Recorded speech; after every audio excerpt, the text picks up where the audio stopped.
ঈদের টানা ছুটি শেষে আজ খুলেছে সরকারি বিভিন্ন অফিস আদালত। এই বিষয়ে নওগাঁ থেকে বিস্তারিত জানিয়েছেন প্রতিনিধি রায়হান আলম।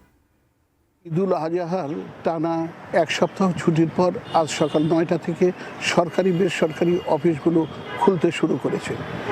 আমি এখন দাঁড়িয়ে আছি নওগাঁ সদর উপজেলা পরিষদ চত্বরে। সদর উপজেলা পরিষদ চত্বরের বিভিন্ন দপ্তরগুলিতে গিয়ে দেখা যায় যে কিছু কিছু দপ্তরে সঠিক সময়ে কর্মকর্তা আসছে, আবার অনেক দপ্তরগুলোতে এখনো পর্যন্ত কর্মকর্তাগুলো আসে নাই। কর্মকর্তাগুলো যারা এসেছেন তারা ঈদের শুভেচ্ছা বিনিময় করছেন, তারা ফাইল নিয়ে কাজ করছেন। আবার অনেক দপ্তরগুলোতে এখনও কর্মকর্তা শূন্য রয়েছেন। ঈদুল আজহার ছুটির পর প্রথম কার্যদিবস হলেও উপজেলা পরিষদের বিভিন্ন দপ্তরগুলিতে সেবাগ্রহীতার সংখ্যা ছিল খুবই কম। দু একজন সেবাগ্রহীতারা বিভিন্ন অফিসে আসলেও তাদেরকে কর্মকর্তারা সেবা দিচ্ছেন, আর বেশিরভাগ অফিসেই সেবাগ্রহীতার শূন্য বলে বলা চলে।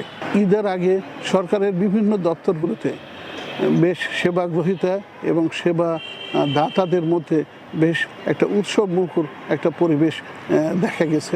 কিন্তু ঈদের পরে প্রথম কার্যদিবসে অফিসের বিভিন্ন দপ্তরগুলিতে যেমন সেবাগ্রহীদের সংখ্যা খুবই কম। হয়তোবা ধীরে ধীরে এই কর্মব্যস্ততা এবং ফিরে আসবে উপজেলা পরিষদ চত্বরের বিভিন্ন অফিসগুলোতে। এই ছিল আজকে প্রথম কার্যদিবসের নওগাঁর সর্বশেষ খবর।